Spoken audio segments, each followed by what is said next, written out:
Conecta Cultura presenta Conecta Negocios Sostenibles. Nuestros aliados son Petróleo y Energía y Holland House. ¿Qué tal? ¿Cómo están? Bienvenidas, bienvenidos a esta nueva sesión de la serie Conecta Negocios Sostenibles. Mi nombre es León Sayas, director de análisis en materia de impacto social para Conecta Cultura. Y el día de hoy vamos a conversar sobre temas de gestión social, cumplimiento normativo y estándares ESG en la infraestructura energética con el maestro Miguel Simi Chávez Loaesa. Bienvenido, maestro. Gracias, León, a tus órdenes, gracias por la invitación y pues aquí estamos para platicar un poco al respecto. Muy bien, muchas gracias. Pues el maestro Chávez Loaesa es antropólogo social por la Universidad Veracruzana y maestro por el Centro de Investigación y Estudios Superiores en Antropología Social, el CIESAS. Cuenta con más de 20 años de experiencia en relacionamiento comunitario, gestión social y desarrollo de proyectos en infraestructura dentro del sector energético. Cuenta además con especializaciones en evaluación de impacto social y consulta por parte de la Facultad Latinoamericana de Ciencias Sociales, en negociación por parte del CIDE y en los Objetivos de Desarrollo Sostenible y Prospectiva por parte de la CEPAL. Es experto en el diseño e implementación de estrategias de desarrollo regional, diagnósticos comunitarios y planes de gestión social en contextos de alta complejidad. Tiene experiencia en la negociación para la liberación de derechos de vía, la gestión de permisos gubernamentales y la implementación de esquemas de responsabilidad social corporativa y ha desempeñado cargos a nivel alto en el sector público, particularmente en la Secretaría de Energía, donde lideró procesos de consulta con comunidades indígenas y afromexicanas, y en el ámbito privado ha participado en proyectos estratégicos de infraestructura en los sectores de hidrocarburos y energías renovables, incluyendo la construcción y la operación de gasoductos para TC Energy. Como consultor independiente, también ha encabezado más de 50 evaluaciones de impacto social, EVIS, y tanto ahora con las MICE, promoviendo el cumplimiento normativo y la generación de valor compartido. Pues como ven es una experiencia bastante amplia y justamente me gustaría comenzar nuestra conversación con este punto de las MICE respecto de los cambios que ha tenido con la normatividad, con las formas anteriores. Maestro, me gustaría que nos comentara respecto a cuáles considera que son los principales cambios en los instrumentos de evaluación en materia de impacto social que ha tenido la nueva normatividad respecto de la anterior. Gracias, León. Pues mira, te comento concretamente, pasamos de una evaluación, como eran anteriormente descritas, en donde simplemente señalaba ciertos atributos, una fotografía muy fugaz de la realidad social que estudiabas en el momento y buleteabas algunas propuestas, algunos impactos y de ahí formulabas un plan de gestión social que terminaba o no en beneficios sociales para las comunidades, ¿no? Muchas empresas tendían a soslayar un poco la obligación y describían sus políticas y vislumbraban un camino hacia dónde iban a dirigir sus esfuerzos en la gestión social durante la construcción, durante la operación y finalmente si es que tocaba el abandono de los proyectos que se evaluaban en ese momento. El esfuerzo ahora de la autoridad va hacia hacer un poco más estricto y más trazable toda la radiografía de lo que es ahora la manifestación, desde dos puntos de vista. Uno regulatorio, en donde ya empieza a poner desde un inicio qué tipos de impactos vas a tener, si van a ser directos, indirectos, hay diferenciados. Hay acumulativos, hay residuales y hay significativos. A partir de ahí, reconfigura un poco la visión de hacia dónde quiere que vaya la manifestación. Da mucho peso, más del que tenía anteriormente, sobre la transversalidad del género en el análisis social, porque muchas veces soslayamos que hay una realidad en la ruralidad, principalmente en México, sobre el mando de las acciones en el interior de las comunidades. Seguimos pensando en estructuras dadas y no en cómo se está reconfigurando ahora la sociedad mexicana. Entonces, trata de ese esfuerzo de ir hacia ese derrotero del género y obviamente de los derechos de los vulnerables, hablando en específico de pueblos y comunidades indígenas y afromexicanas, ¿no? Este nuevo elemento que el segundo constitucional desde el 2024 ya forma parte de la pluriculturalidad que tiene el país y bueno, ahora grabado en estas disposiciones administrativas que ya enfatiza, ¿no? Un poco más hacer el zoom más intenso en las comunidades que van a ser el área de influencia de cualquier proyecto en el sector energético. Y es así como para bajar ya en el punto de qué vas a hacer de aquí hacia adelante en los planes de gestión social, los beneficios sociales compartidos, un tema que había venido evitando durante ya algunos sexenios. Se empezó a platicar cuando en el 2014 se integró esta nueva reforma y se integraron las EBIs y tal. Se empezaba a hablar de cómo dialogar con las comunidades en una perspectiva del ganar-ganar, ¿no?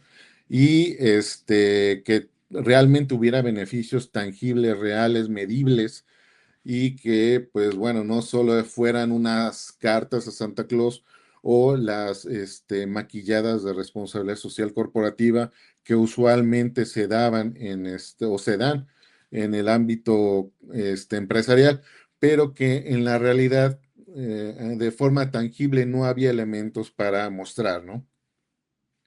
Este cambio es el que quiere hacer ahora la autoridad. Hacia allá está transitando todo y obviamente la cereza del pastel, bueno, la digitalización completa del trámite, que pues bueno, como te comentaba yo previo a la entrevista, va a ser una curva de aprendizaje interesante de un tiempo en el que nos adaptemos a cómo mostrar esa realidad en unos cuantos caracteres, 10,000, 7,000, dependiendo el tema que estemos tratando dentro de la evaluación. Como te comentaba, ya me ha tocado dialogar con esta ventanilla y no es un proceso fácil, tampoco que sea imposible, pero pues sí, todavía hay una curva de aprendizaje tanto del lado de la autoridad como de nosotros, los que ayudamos a los promoventes a hacer esto, a plasmar esto dentro del portal. Pues sí, es un diálogo que va a llevar algunos meses superar, ¿no? Muy bien, pues ojalá y también con estos procesos se dé justamente eso que mencionas, un aprendizaje mutuo para poder lograr una mejor convergencia entre los procesos y los requerimientos que pide la autoridad, como también las necesidades prácticas que tienen los promoventes, ¿no? Para la facilidad que puedan llegar a tener para subir y cargar la información requerida. Me gustaría ahora pasar a otro tema que va, por supuesto, relacionado con esto, pero que es el de la justicia energética y la rentabilidad, cómo se juntan estos dos puntos en el nuevo marco normativo. Y partiendo de la idea de que el retorno social de la inversión se define como la capacidad de generar prosperidad compartida que trascienda la vida útil del proyecto mismo, me gustaría conocer tu opinión acerca de cómo consideras tú que la implementación de la línea base social y el uso de los indicadores fidedignos que ahora pide la nueva MICE contribuyen a mitigar los riesgos sociales y de qué manera se puede dar esto. Y en ese sentido, si podemos decir que ayudan a mejorar o no el valor presente neto, el famoso VPN, de la inversión en estos proyectos, al mismo tiempo que puedan contribuir a hacer más efectivas las normas de desempeño tanto de IFC como de los principios de Ecuador. Mira, vamos por partes en respondiendo a la primera parte de la pregunta. La línea base social y los indicadores como tal sí son una ayuda en torno a mitigar riesgos. ¿Por qué? Porque te dan un zoom muy nítido de cómo está la realidad en ese momento. Pero recordemos, la línea base en principio es censal, es lo que tienes con base a la información que te da la federación en términos de censos, en términos de conteos, en términos de todo lo que esté ya plasmado dentro de alguna oficina gubernamental, nos va a dar luz y nos va a dar esa parte de esa fotografía. La otra es la que logremos como tal del trabajo de campo, ya sea a través de encuestas, entrevistas y tal. Em, Sin embargo, sí, todo el componente, como bien comentaba, es una fotografía del momento. Eh, y esto me retoma a algo que Van Clay decía en torno a las evaluaciones sociales en específico, de que es un instrumento vivo. ¿A qué va? Eh, Tenemos que migrar a pensar en que este primer alcance, este primer saque que se haga en el análisis de la información de la realidad social, es continuo, tiene que ser arduo en el sentido de tan complicado es tu proyecto como tu realidad social, tan complicado como debe ser tu análisis a lo largo de las diferentes etapas del proyecto. Entonces, sí, en principio es un buen saque, sí, en principio te obliga a ir más a fondo, te obliga a estar más tiempo en campo para saber los componentes de la realidad social y en específico de lo que lo hace ríspido, de lo que lo hace hacer que tenga ciertas fricciones, ¿no? Y al haber fricciones, pues bueno, favor, contra de los diferentes actores que en ese momento tengan interés dentro de las acciones que tú estás llevando a cabo en el territorio, ¿no? Este, entonces, sí, forma parte de la mitigación, pero sí tenemos que ir más allá y a lo largo del tiempo. Eso es clave para que esto pueda redituar y en función de eso, mejorar el valor presente o el VPN famoso, sí va a llevar a transitar a que tú tengas un plan de acción social y, bueno, obviamente ambiental, como lo marca las normas estándar de la IFC y los principios de Ecuador, pero sí, solo sí, vas a llevar esa trazabilidad. Aquí la palabra clave, León, es la trazabilidad que puedas tener a lo largo del tiempo con tus actores de interés. Eso es lo que te va a mitigar. Muchas veces esa fotografía va a cambiar y va a cambiar 360 grados de un día para otro por ejemplo, ahorita tienes el derrame en el Golfo de México, una situación puntual que se detectó desde febrero, un manchón en el Golfo cerca de Campeche, ahora se convirtió en un problema regional de afectaciones de 630 kilómetros de litoral. Eso no lo puede prever nadie. O sea, de ti depende que estar analizando constantemente tus matrices de riesgo y los actores que están involucrándose en tu entorno, no nada más en tu área de influencia, incluso más allá, porque conozco gente, proyectos de BP, de Hochschild, de otros actores que están dentro de la región, que se vieron afectados y se van a ver afectados a lo largo del tiempo por reclamos a sus actores sociales de interés, por acciones que tal vez ellos no tienen nada que ver, pero si no previstes en su momento una mitigación en un evento contextual, vas en detrimento de tu activo, ¿no? Entonces el valor presente neto va cambiando, se vuelve más complejo y difícil de hacer, de asir en concreto qué debo de hacer para mitigar esos riesgos, ¿no? Pero si ya tienes una trazabilidad y sabes que en la región ha habido al menos 230 derrames del 2014 a la fecha, pues ya sabes hacia dónde va el asunto, ¿no? Entonces, en parte sí, Es importante tener una línea base de principio y el uso de indicadores y la trazabilidad de ellos te van a permitir mitigar riesgos, pero hay otros eventos que, como el que te mencioné, van a requerir de otro tipo de acciones en tu día a día y a lo largo del proyecto, ¿no? Que muy interesante entender que estos procesos, ¿no? No se ciñen solamente al trabajo de escritorio en una sola vez, sino que tienen que planearse en el mediano y largo plazo para poderle darle sostenibilidad al desarrollo de la propia infraestructura, ¿no? O del proyecto energético en sí, ¿no? Eso Correcto. es interesante. Y bueno, ya por último, me gustaría conversar un poco sobre el papel que tiene actualmente la CENER, ¿no? Y la importancia que tiene actualmente la autoridad en cuanto a que finalmente ahora es facultad de esta autoridad el poder autorizar o negar, ¿no? Los proyectos respecto de las consultas, ¿no? Y en caso de que alguna comunidad no otorgue su consentimiento, pues la CENER se da derecho a no autorizarlo.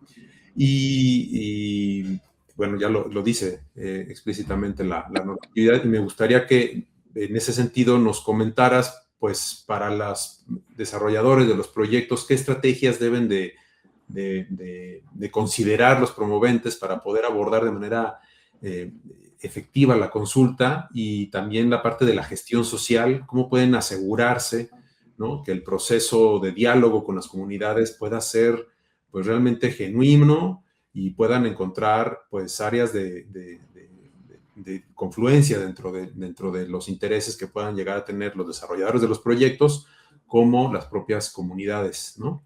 Y de acuerdo a tu experiencia, ¿no? Pues, ¿qué tanto pueden fortalecerse precisamente estos canales de diálogo entre empresas y comunidades para lograr una mejor vinculación para el desarrollo propio del proyecto? Mira, en mi experiencia me ha tocado básicamente de todo, ¿no? Te dice la teoría, el proceso de consulta previa, libre e informada es un proceso de diálogo. O sea, al final del día, el diálogo tiene que permear desde el día -5 hasta el último día del proyecto, ¿no? Y el diálogo implica confianza, la construcción de canales de confianza a nivel territorio y comunidad de base son los pilares que van a sostener tus procesos de consulta previa, libre e informada. Muchas organizaciones piden que incluso los procesos de consulta se respete lo previo, y lo previo es que no haya nada y que no haya planeado nada antes de que vayas a la comunidad. Mucho de lo que dice ahora las nuevas disposiciones, lo que se plasmó en la ley del sector hidrocarburos, la ley del sector eléctrico y sus reglamentos, parten de ese principio, ¿no? Vamos a construir esa confianza con base en el diálogo real y respetando los principios rectores de estos procesos, ¿no? Eso por un lado, y por el otro, muchos promoventes llegan, y así es la realidad, ¿no? Compran los proyectos a desarrolladores, y los desarrolladores previamente pues no se imaginan, no miden las consecuencias de sus acciones. Muchos proyectos nacen de eh, una mentira tal cual, ¿no? O sea, ¿qué van a hacer en mi terreno, en mi territorio? No, pues vamos a sembrar naranjas, ¿no? Pero ¿cómo naranjas? Sí, es un proyecto de producción de naranjas. Pasa el tiempo, se madura el proyecto, pasa de Greenfield a Brownfield. No, ¿qué crees? Que ahora pues va a ser de renovables. ¿Qué es eso? Pues bueno, van a ser paneles solares.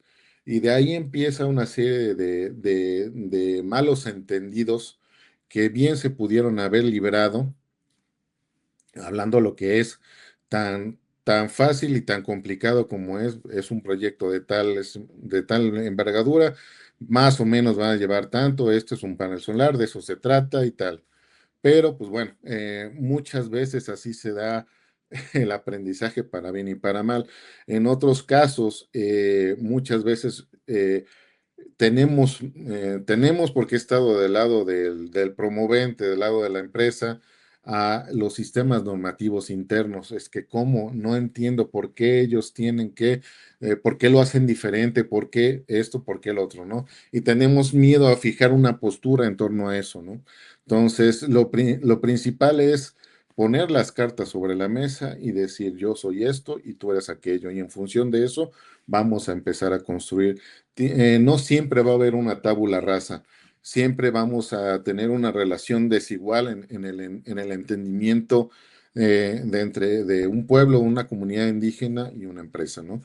Pero tenemos que tener una tabula rasa, una tabula de dónde partir, un punto de dónde partir para poder empezar a construir el diálogo, ¿no? Muchas veces vale más una reunión sincera, concreta, qué vas a hacer, cómo lo vas a hacer, que darle 1000 vueltas, a hacer 1000 estudios. ¿De qué manera me puedo librar? Muchas veces nos han preguntado y no es librarse, es una obligación, es un principio de derechos humanos, ¿no? Es el principio a la información, el principio al territorio, el principio al derecho al territorio, el derecho a la autoadscripción, etcétera, ¿no? Muchos principios que componen el proceso de consulta.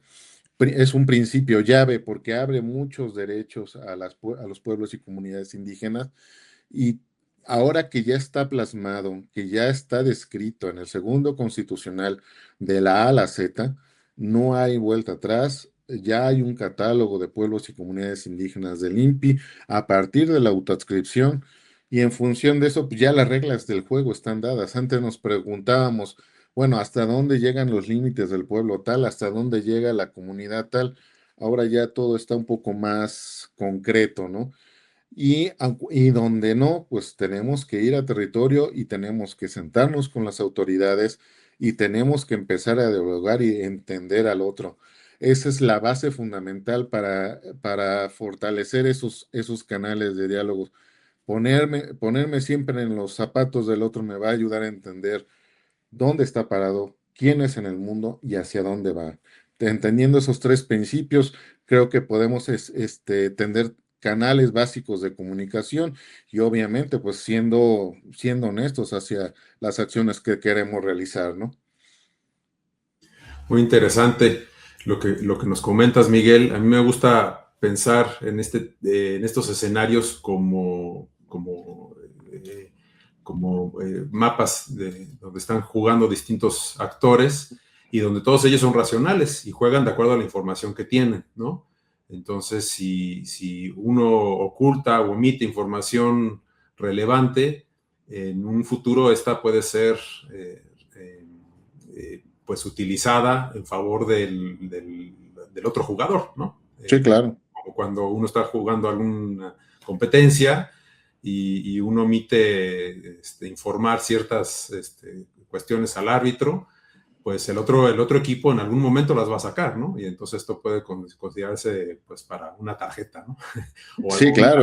cambio de estrategia en el otro equipo, ¿no? Y que trate de beneficiarse en un futuro, ¿no? Entonces creo que lo que tú comentas, siempre tratándose como actores racionales en donde se puede llegar a un entendimiento y cooperación a partir de compartir información, ¿no? Pues creo que se puede llegar a una mejor diálogo y un mejor entendimiento, ¿no?